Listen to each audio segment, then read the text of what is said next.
Hello friends, welcome to my mini vlog. आज चाहिँ मैले नाइट ड्युटीमा के गर्छु, मैले होइन हामीले के गर्छु देखाउँछु ल।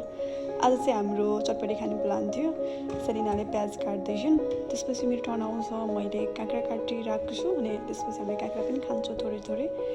यिनीहरूसँग नाइट पऱ्यो भने यति रमाइलो हुन्छ। अब हामीहरू सबै सेम एजको भएर पनि होला धेरै नै रमाइलो गर्छन् कि।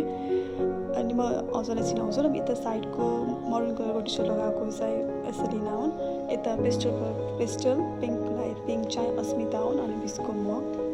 यो चाहिँ फर्स्ट भोइस ओभर भिडियो हो भने मलाई के बोलौँ जस्तो भइरहेको छ।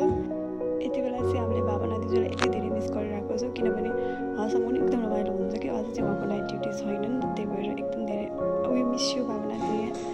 यता चाहिँ अहिले चाहिँ मैले हस्पिटलमै गरिरहेको छु एडिट, अनि भोइस ओभर पनि यही नै गरिरहेको छु नि त। उनीहरू चाहिँ मलाई जिस्काइरहेको छ कि तिमीले कहिलेसम्म एडिट गरेर भ्याउँछौ, आजै पोस्ट गर्छु कि अर्को नाइटमा हुन्छ भनेर। तर मैले अहिले नै पोस्ट गर्छु, अहिले नै एडिट गर्छु, यिनीहरूलाई देखाउँछु। यति धेरै बोल्दा पनि अझै चटपटी बनेन कि हाम्रो, म अचम्मै पर्छु कति धेरै टाइम लागेको।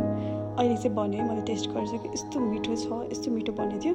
सेलिनाले बनाएको चटपटी पो त अस्मिताले बनाएको, अनि हामीले खायो चटपटी, एकदम धेरै नै मिठो भएको थियो। अनि चटपटी खाइसकेपछि मैले चाहिँ पिरो भएपछि खानको लागि एउटा सानो टिफिन बक्समा चाहिँ अर्को चिज ल्याएको थियो कि फुरनदाना।